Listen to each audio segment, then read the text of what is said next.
Welcome to Conversations in the Closet. I am Teresa Romer with my fabulous co-host, Michael Pierce. Howdy, y'all. Don't you love how I always just do the Pierce? I wish I could do it that way. You're gayer than I am, and that's pretty hard because I sleep with a man. How are you doing today, love? And I don't sleep with women. No, that would be really hot. But no, well, you do have a very sexy book out right now, though. It is. It's out. Oh my gosh, we're doing pre-sales. It actually debuts for sure on December 20th. But yeah, the new hot Christmas book is Scoring with Santa. It is. It's naughty and nice. Oh, I'm telling you. Naughty, I think. It's very naughty. No, it's very naughty. It's a fun romance novel. It was my first try at it, and it was so much fun. But you know what's really fun about it is it's my life. So Lamar's Santa, is that what I'm hearing? This was pre Lamar. Actually, I was reading a little bit of it to him the other night, and he's like, "Ew, I don't want to hear about your sex life before me." You just got to imagine it's him. I had a friend who bought it, and they're like, "This is so hot." I'm like, duh. Like, look at my surprise face. Look at the cover, for crying out loud. Yeah, it's good. It's good. It's my health club days. Very nice. And God knows I had enough sex in my health clubs. I can't have enough now. Lord. Anyways, that has nothing to do with our topic today. I know, I can't help. I'm like distracted. What are we talking about today? What's going on? So I think I let you know that I hosted a music video filming in my home a week ago. Very hot. Gucci Mane. Yes. And I didn't know really what I was getting myself into. Dude, I saw some photos, and I have to say, it looked a little like a porn set. I was like, is this a promo for the book? Like, what is this? It was very pornographic. I mean, like, I don't think I've ever seen so much nudity in my life other than me. When you get naked at home in the closet after 30 days. But I've never been around 30 naked women all at one time, I guess I could have become gay then. Well, wait a minute. You did that whole Playboy interview, so you've been around them. But anyway, I digress. So you have all these people, this crazy shoot at the house, and how have you seen it yet? I saw little clips of it. They've actually been back to my house like 2 or 3 different times doing drones over the house, so that they could see all the Christmas lights and everything, because that's really part. Because the song is Nonchalant. It's his new release. It's Nonchalant. Yeah. And it's all about, it's being released at Christmas time. So they thought it'd be fun to actually have the music video very Christmassy, so. Because when you think Christmas, you think 30 naked women in Teresa Romer's closet. I mean, as you do, because that's what we all expect. You some twinkle lights, some pasties, and a bunch of Louboutin. That's Christmas. And they weren't even in my closet naked. I mean, they were actually in my wine tasting room. They turned it into a nightclub with a stripper pole and everything. I die. I want the stripper pole. Why did you call me? Have stripper pole, gay will travel. They left me a temporary stripper pole that I can probably have. I can actually have it installed in your house. I know what I want for Christmas. I can just wait for my kids to say, "Daddy, what is that?" It's the fireman pole for gay day. Only there's no hole to slide out of. But anyways, it was more fun than I actually thought it was going to be. And you know what? The production team could not have been nicer. Gucci Mane couldn't have been nicer. His manager was super sweet. I mean, like, it was an amazing experience. I mean, I would probably do it again. It was that much fun. But here's the hook. Of course, my social media team puts it out there everywhere on social media. And I'm telling you what, I am getting the worst backlash from it. For what? And I'm just going to assume they're mostly Black people saying this, the African-American people, but they're like, who does she think she is? And why is this white cracker bitch, Are you kidding? No, I mean, like, it's horrible, horrible, horrible things. And I'm like, wow, first of all, you don't even know why I did it. Second of all, why are you calling me names? You don't even know me. Why are they attacking you? And then they were like, oh, she's doing this video, because I vlog every day, Yeah. And so I posted a vlog to my YouTube channel, and you could go on there and see it yourself. We've had to delete a lot of comments because they were that bad. But they're just like, oh, she's doing this vlog so that if anything comes up missing, she knows what black person stole it. And I mean, just horrible things. My God. This is so weird because you have a lot of friends in all different ethnic groups. I've not seen you get attacked before. Yeah, and that's what's blowing my mind right now is because I have a huge African-American following. Yeah. So I'm like, who are these nasty people? Because they're not the people that follow me. Yeah. And I have tons and hundreds of thousands of followers. But I'm just like, who are these nasty people coming on here saying such horrible things? Well, it is the season to troll. So it is the season. People get a little depressed around the holidays. You can't make your rent. What do you do? Hey, what's that Teresa Romer lady doing? Let's log on and spread some holiday hate. Ho, ho, ho, F you nasty little troll. So you know me, but you know me, I don't take it personally. I delete a lot of crap, you know, and I'm just like, you know, once again, we're kind of reverting back to, you know, our conversation we had last week, where I'm just that person.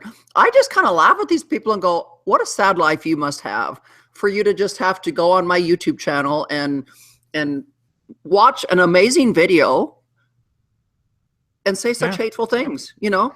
I thought it was really cool that he asked you and you were really excited in there. I mean, I saw all the postings for the social media team. I thought it was pretty freaking cool. I'm surprised that you would get backlash for opening your home. Like, you'd think that'd be a cool thing for a different audience, but you know, I also thought this was a good hat to wear today. So it shows my judgment is clearly skewed. So what were you thinking? Opening your home to a group of people, making friends? Oh yeah, you know, just, you know, and why would you open your home to all these black people? And what are you wanting to get robbed again? And just so you had racism on both sides. You had African American people thinking that you were doing it biased, and you had, I'm assuming, I will just assume the category of people who are biased against African. Oh, that's horrible. So you got trolls on both sides. You're an equal opportunity hater today.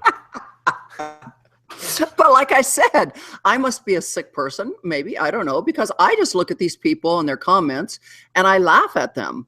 I'm just like, oh my God, these are just such ridiculous. And it goes back to my whole thing, you know, whether it's bullying or whether it's just being 10 foot tall and bulletproof behind a keyboard. You know, it's just amazing how people just can get on there and just talk hateful to people. I mean, like, I personally can't imagine going on anybody's site, whether it be Facebook or Instagram or YouTube or whatever. I just can't imagine going anywhere and saying hateful things to anybody. You have not been on the internet very much, have you? Yes, I like to go on and spread a laugh. Like, I'll go into like a porn site and like leave them there. When are you coming home? The kids miss you. Like, if I leave a comment, it's gonna make you laugh. It's not gonna be like be trashing you because you're like opening your home to someone new. Like, that's just crazy. Are you at least replying back to them and being funny? Like, you're making baby Jesus cry. You know what? I can't even respond back to half of them. I'm just like, you know, one person was like, oh, what'd you have to have the cops there for? Afraid a black person was going to lift something or whatever. And I said, I did comment back to that one. And I said, no, I always have undercover cops or cops at all of my functions when I have large amounts of people, because I have a lot of, and I don't care if it's an all white party or if it's a mixed party. Whenever I have large amounts of people, and you've been here to many of them. I was going to back you up with that story because I was there for one of the very first big fundraisers when I met you. You opened your home to everybody for an event in the Woodlands, and I got to MC it. And I remember one of my jokes was to grab one of your Birkins, and I was used to seeing the regular police cars, but you had undercover people there as well. And he's like, "Drop the bag, sir." And I was like, "Oh my God, I'm getting down right now. I'm throwing down in the closet." So yeah, there are police at any event that you have, but you have to though, because you're opening your home to people that you don't know. If it's an event that you do know everybody, it's different. But you open your home to public events, and anytime you have a public event. And this was not a small undertaking. You had a whole bunch of crews in that home. So, I mean, that was actually provided by the rap team from them, wasn't it? I mean, they provided security and the detail. Yeah, that was Atlantic Records. And they provided 3 HPD officers and whatnot. But yeah, you've been here for the fashion show, fashion show when we had like 300 people here. And then you were here for that Kids Need More. That was my very first charity event. And so you've been here and you've always seen security. I have not once been able to steal a Hermes belt buckle yet. I've tried so many times. You finally gave me one for my birthday because I kept trying to steal them and getting busted. So I can tell you firsthand, people, there are people on lockdown for that closet 24/7. But like I said, you don't have to steal from me. I'll buy you one. I know, but it was kind of cute to see if I could get away with it. Unless you have cameras all around the house. But how weird to think that just because you had security at an event, that somehow is racist. Well, I just don't even understand why, for the most part, African American people would come at me anyways. And I'm not talking about my followers, but just random, I could guess why. Why? And I think it's clearly people who do not know you or follow you, because you are honestly one of the people that I really do believe has no sense of color. Because I've seen you hop out on that Rolls in some neighborhoods that I'm like, roll up the window, I'm not getting out. And you just never had a problem with it. But I think that if you've been a person of color who've been persecuted, who've been followed around at a store or been profiled and treated like you're going to shoplift when you aren't, and there's a whole group of people who really are treated as other criminals when they're not. And I think that after so long of getting that you just automatically assume the worst because you're being treated the worst. It's got to be that faction of people that are constantly marginalized. That's got to be who's coming at you, because you've never come at a place of judgment. You come at a place from love, regardless of what you look like, if you have gold teeth or no teeth. I've never seen you, be rude or unkind to anyone. Now, if somebody's rude to you, I've seen you shred them. I've seen you shred somebody to come at you. But I've never seen you judge anybody based on what you have, where you live, or what you look like. So right, that's what it is. Right, and so not only did we have Gucci Mane here, but we also had the rapper YSL, Youth Soul Love, and he did a cameo appearance and whatnot. But the funny thing is not even a week later. It wasn't even a week later. It was like 3 nights later, I think. Youth Soul Love, YSL, was back out here at my house, going to a Christmas party with me and my daughter. And he's really got the hots for my daughter right now. And I'm like, oh, really? Well, she's a hot cookie. She is a smoking hot cookie. No, but I'm just saying, if I was a racist or if I was anything like that, I was sure, why would I be letting YSL be around my daughter, right? I think you've got to just take it as the fact that when somebody's coming at with you, this sort of hatred that is so clearly misplaced, and in your heart that's so misplaced, it's got to be they're somehow hurt. Somebody has pushed so much of this saying angry words at them that they just have to push it on. And unfortunately, every time you do that, and then you get angry if you pass it on, you can perpetuate that same hateful speech. So good for you for just deleting it and ending it. I think that's the only educated response. Or if you can flip it. Like I like to flip it with humor, but it's sad because somebody must have said horrible things to them for them to be saying the same horrible things to you. Well, and I really probably wouldn't go and read this stuff as much as I do, but I have twin 8-year-old grandsons. Mm-hmm. And I have we've got 8 grandkids, 2 more on the way, but some of the grandkids are old enough to actually go on our Facebook pages and go on our Instagram pages and go on YouTube channels because they're constantly watching stuff on YouTube. Yeah. And they come across grandma's, YouTube channel, and then they read.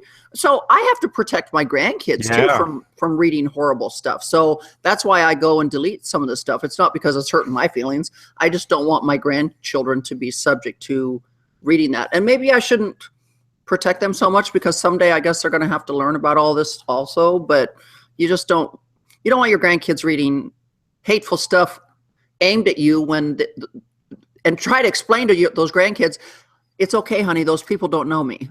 Yeah. Because they don't understand. Grandma is really not a neo-Nazi. I really haven't set anyone on fire. Like the only red in my heart is Louboutin. Like, yeah, no. That's sad. That is really sad because you're right. They are old enough now and at kids this age, very much it's on their mobile devices. They're all watching YouTube. They don't even watch TVs anymore. They watch iPads and iPhones. Oh yeah, so, the minute my 2 grandkids, the 8-year-old twin boys, the minute they come in the house, they want either iPads or iPhones because they want to get on YouTube. It's the new way. Everything is all on Netflix and. Well, yeah, but then for the most part, they really just want to watch, truck stuff and cartoonish stuff. But still, what if they stumble upon a YouTube channel that's not nice? Well, there are lots of restrictions. I have all of the kids' iPads filtered down, and then you have to have them locked out so these same people aren't engaging with them. Because heaven help if they actually try to reply back and defend you, and one of these hateful people not realizing this is a young kid. Yeah, I don't get it. We got enough nastiness in this world. Stop attacking somebody for having you had a music video in your closet. I mean, it's a celebration. It's music, for crying out loud. You're not sacrificing kittens or babies. And it was everywhere. It was in the closet on the second and the first floors. It was in my bathroom. It was in my bedroom. It was in my wine room. It was in... Well, you could fit 20 people in that shower, so I'm not surprised it was in that bathroom. Well, they had 20 girls in there. I bet they did. They were pretty naked. I still can't wait for this video. When does it premiere? I think here this week. Oh, I think it's like at the end of the week or right here, like we're so close. It is a sexy, sexy time for the Teresa Romer empire. The sexy book and this naughty little rap video. We got a lot going on right now. You know, there's doing this with Gucci Mane. It was so much fun, and my new romance novel is out. And did you get to make a cameo in the video? Please tell me you're in the background somewhere. No. I so would have done that. I would have done that in a heartbeut. Oh no, I didn't fit the no. You were gonna fit the image. I don't think my butt was big enough. and you know the way they can like jiggle their butt. Oh Lord, I have no rear at all. I mean, I've had like augmentation, and the doctor's like, you know what, you're gonna be so disappointed. This is on the house. Like, I did the best I could. Well, and I thought, well, maybe I'll take a cameo on the stripper pole. Good Lord, no way. I know you could do that. You've got those legs. You work out. I could see you spinning around like a flag on that. But I did tell the teacher, because she's a very well-known one that travels all over the United States, and she teaches some classes here in Houston every once in a while. I told her that I would sign me and you up for a pole class. Oh, let's do it. Let's take the clan. I know our clan will go down for that. Let's get a stripper pole class. I'll put on my fishnets, wear my Rocky Horror costume. I will scare the hell out of that pole. and I've got some raw footage on my phone, so I'm going to have to share with you. Yeah, it's pretty. Yeah, I can't leak it out until the video's out, but I can show you. Yeah. I can show That's you. Exciting. Well, I'm sorry this happened to you with this hate speech. Yeah, this is just ridiculous. Well, I know. I just, I wanted to talk about it because I don't understand where the hatefulness comes from that's on social media, because I can't fathom being that way to anybody. I can think of a couple people I would be that way to. I won't say who, but there's a couple I could put on that list. And speaking of hatefulness, I mean, like this Friday is my debut on Married to Medicine Houston. No. Did you see the teaser that Bravo put out? Have you ever seen a closet this big? Like, there's nothing about any of the characters, any of the plot line. That's just, look at this woman's closet. It's really good. So that's going to be fun to see. Finally, we worked on that 2 years ago, and you're in. And you're in there. It's fun for you because you've always looked gorgeous. That was pre-facelift for me. So every time I turn sideways, I'm like, "What the heck happened to my neck?" And then I'm wearing some baggy jeans that were not even fashionable 2 years ago. I have no idea what I was thinking. I'm cringing the entire time. I'm like, she looks great, and I look like I should be escorted off of television. Like, there's going to be a restraining order from Bravo. Like, I'm cringing. But luckily, I don't have. I'm background. It's all about you, and then I bet you're on the next one too. I bet. I think so, because they've got a lot to fit in there. So I think I'm on the next couple, but that's exciting too. So all my fans and followers out there, you got to tune in to Married to Medicine Houston this Friday. I think it's at 8 p.m., 9 p.m. 7 or 8, I don't know. I set it to the DVR. Yeah. I can't wait to see, because I think you're part of stirring the pot. That's what I hear. I can't wait to see what happens.